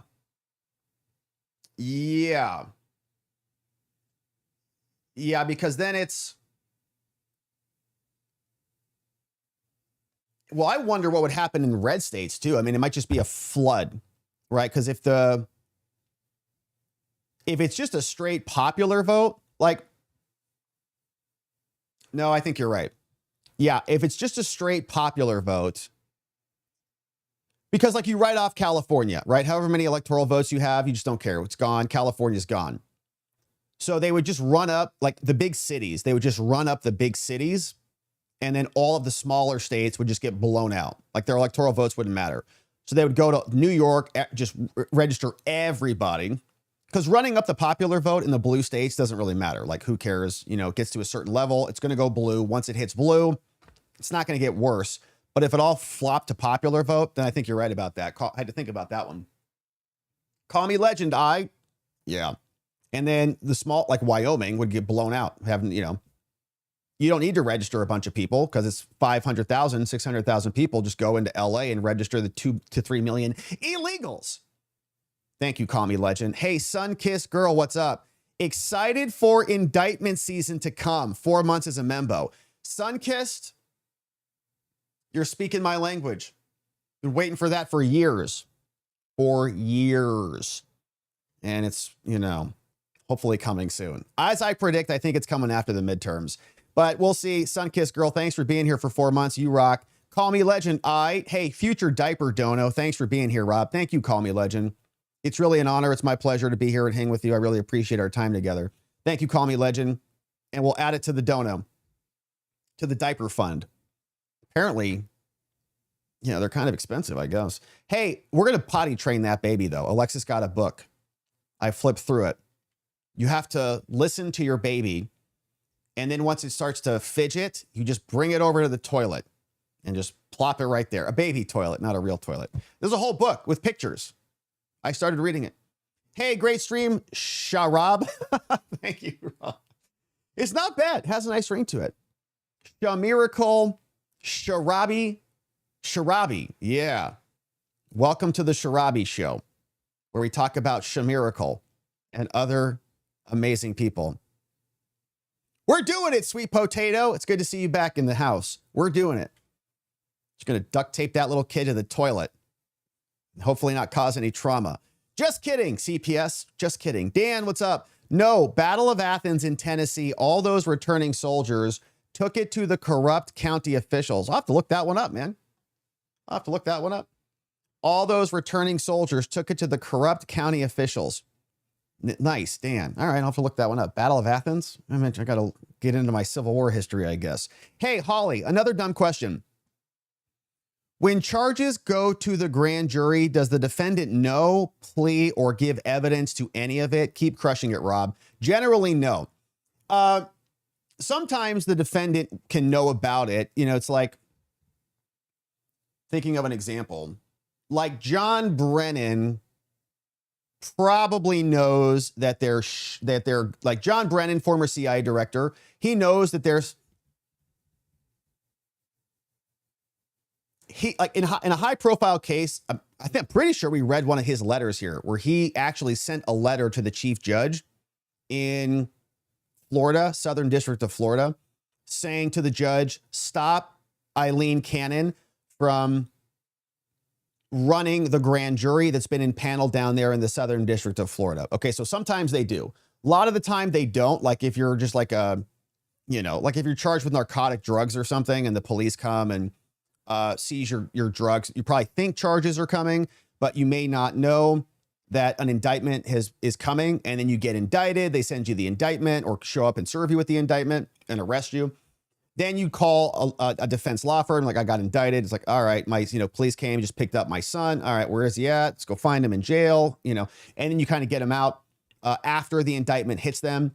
But if you're kind of a higher profile person like John Brennan, then you have active lawyers who are trying to stop the indictment. You're trying to basically defend your case before the indictment drops. And there are other situations where you can make an argument that you want to be present at the indictment. Different states call it different things, but you can say, I want to present evidence. Like if you have exculpatory evidence and things, you might tell the prosecutor, like if a prosecutor is beginning their investigation into you, you can say, okay, if you're presenting my case to a grand jury, I want to give you a list, like in Arizona, like a Trebus letter. If you want to look up the case, Trebus, you file a Trebus letter, and you can submit evidence that's exonerative or exculpatory over to the prosecutor. There's a lot of complications that can come with that. But then the prosecution, you can say if they don't present those things, then they're presenting a biased view to the grand jury. And that might be a basis for a rejection of the indictment. So many different ways. Generally, I would say, like on common street law, criminal defense cases, defendant doesn't know anything about it till it drops. In a grand jury, generally 99% of the time, nope, the defense is not presenting evidence. It's all done in secret. And often they don't know about it. And then cops show up and then the whole case starts. But in some other cases, like with Brennan, I think it's a good counterexample where he probably knows about it. His lawyers are probably monitoring it. And like same with the Fulton County people. Like they got raided by the FBI. No charges have come, but they know there was a search warrant and an FBI came and just got all the pallets full of ballots. So like they know, and probably monitoring to see whether, and talking with the prosecutor, sending letters to the U.S. Attorney's Office, you know, sending like demands for evidence and other information from the FBI. And they are basically keeping tabs on the grand jury. A good defense attorney will do that to try to stop it from even coming. If you can prevent the charges from getting indicted, that's a win. Then you just keep kicking off the indictments rather than fighting it once the charges have been formally filed. But in most you know, street cases, like most criminal defense practice, lawyer is called after the indictment comes down by kind of your standard, you know, civilian who's getting prosecuted. Great question, Holly. Thanks for letting me dig into it. Michelle, Rob, I had a lovely and emotional conversation with your mama this afternoon. Marianne has such a strong faith. That's my mom, Mama G. And her heart is filled with so much compassion. She is a beautiful and inspirational representative for Eric's House, ericshouse.org. And check it out, my friends. Michelle, I'm really glad you got to talk to my mama. She's amazing. And she called all the Watcher fam, or is in the process of calling all the Watcher fam who helped donate to Eric's House over this last annual fundraiser, raised a bunch of money. You guys really showed up. Thank you so much for doing that, blessing Eric's House and making sure that their good work can continue. And so, Michelle, I'm really glad you guys got to chat. She's amazing. I really am a blessed boy. Have a great mama. So, Michelle, thank you for the dono. And we'll continue to pass that along to Eric's House. Glad you guys got to chat. So, and friends, thank you once again for supporting Eric's House. Hey, it's Biltong, baby. Turn up the flavor with Peri Peri Biltong. Mild heat, big flavor, over 50% protein to keep you going. Try the full range, BiltongUSA.com. Code Robert, save 10% off and get some delicious meat. Holly, Adam's book came. Hey, Adam Johnson, mine's over there. Adam Johnson, we did an interview with Adam Johnson, the lectern guy, lectern leader on X. Said so much anxiety about reading about J6, but love it. And the book was signed. Thanks for the interview. Thank you, Holly. Thanks for getting his book. Yeah. He's running for the county commissioner, I think, in Manatee County in Florida. So if you're out there, lectern guy, lectern leader over on X. And it's a great book. I've read excerpts and kind of, you know, opened it and dug into it, kind of see where he's at. But man, the guy's got tremendous faith. He's got a tremendous family, the love of an amazing wife, 5 amazing boys, kids. And, you know, he went through hell, man. They basically tortured him. Wait till you get to the part where he crawls into his mattress. It's like, it's really sick. Holly, thank you. Swap part says, I was incorrect. 29.4% of reps in majority minority districts are white. 20.1% are black, 34% Hispanic, 10% are Asian. The 60% is all Dem-held districts. Oh, so there's more Latinxes in the district than there are white people and black people. Well, that might be because we got invaded by about 20 million of them over this last cycle. So thank you, Swap Part. Interesting details. But the point remains. It's about blue, no matter who. To them, racism is just a proxy for Democrat power. And that's all they do. Hey, Off-Label Podcast. All right, so we're going to send you friends over on YouTube to Off-Label Podcast coming up soon. Hopefully Off-Label. You have enabled our redirection capabilities. Let me just confirm this here in case you haven't. At Off-Label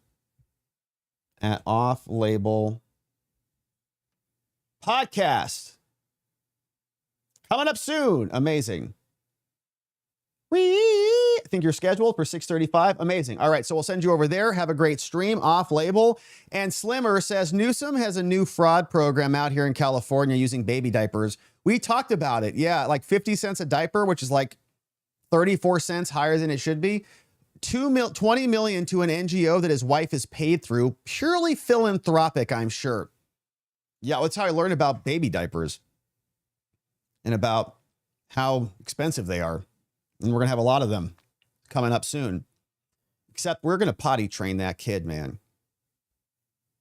I saw Sweet Potato was laughing at us. It's probably one of the many things I'll say as a new parent that the the parents with experience will just look at me and go, ah, yeah, that's a funny idea. Very funny idea. We'll see how it works out. But that's our intention. All right, it's in the works. Yeah, but we're going to learn a lot. Hey, Dan. Hey, thank you for the link. AmericanHeritage.com/Battle of Athens. The GIs came home to find that a political machine had taken over their Tennessee county. What they did about it astounded the nation. The year was 1946. Oh, dang. So not Civil War. After World War II, Battle of Athens, McMinn County, Tennessee Rebellion. Wow. Interesting. Thank you, Dan, for the link. That looks like a good one. That looks like a good one. Yeah, and we need to know what the good, healthy diapers are. We don't want to poison our little baby, you know, with bad diapers. All these weird things I have to think about now. Thank you, sweet. I think Alexis is working on a registry. Hopefully soon. All right, friends, it's been a beautiful evening and a lovely stream. Let's see if we got any comments on X, and then we'll wrap it up on the day. Shout out to our friend NeuroD, plugging our locals. If you'd like to become a member, we'd love to see you on our members only streams in the morning. We have locals, watchingthewatchers.locals.com, where you can join up, or you can join us on YouTube. Click become a member, and we'll see you tomorrow morning. And we'll get into it again. And it's going to be a beautiful Tuesday stream, no doubt about it. Lots to cover this week. You can feel it in your bones. We're looking forward to it. But we'll pause here for the evening and wish you a pleasant rest and a beautiful evening. Big thanks to our awesome and amazing mods and meme smiths out there. We got Donut Mind Me, What's Going On, Muffin Rando. Thank you to John. We got K Bean and Carrie B, our friends Neuro D, Janek and Dog Digger over on the Rumbles. We got Jigum Geegum, Elliot, and Just Rhonda keeping things nice and orderly around here. Thank you, Jacob Castro, Donnie Poe Twin, Dog Digger, Vegan Tastes Like Chicken, Vegans Taste Like Chicken, Nana Bear. We got many other friends, Neuro D's over there, Hyphen, good to see you. Searmere John, The Real Capone, TSM Money, badass dude watching over on Rumble. Thanks for watching over there as well. And friends, it's been a lovely evening. So we'll close it out here. If you're on YouTube, you should auto-magically go over to the Off-Label podcast, check out the show, and hopefully you enjoy it and stick around and subscribe to their channel as well. Otherwise, we're coming back tomorrow and we're going to get into it again. Going to be a busy week. Hopefully you join us as we do. Thank you for subscribing. Thank you for liking. Thank you for joining us as we return here, because in order to do all of this appropriately, we are going to need to see you right back here so that together, with your help, we can shine that big, beautiful spotlight of accountability and transparency down upon our system with the hope of finding justice. Make it a beautiful night. Sleep very well. We'll see you right back here tomorrow. Bye-bye.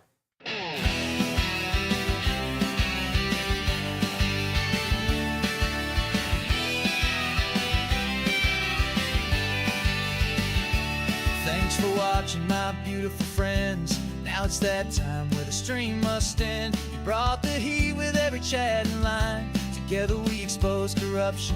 One more time we dove in the truth where the media hides. Lit up the lies with receipts on all sides. The fight isn't over, but we made them sweat. We ain't done yet, no, not just yet. Because together we are watching the watchers. Truth on our side. Watching the watchers. We won't be denied. Watching the watchers. Eyes open wide. Fighting for freedom with nothing to hide.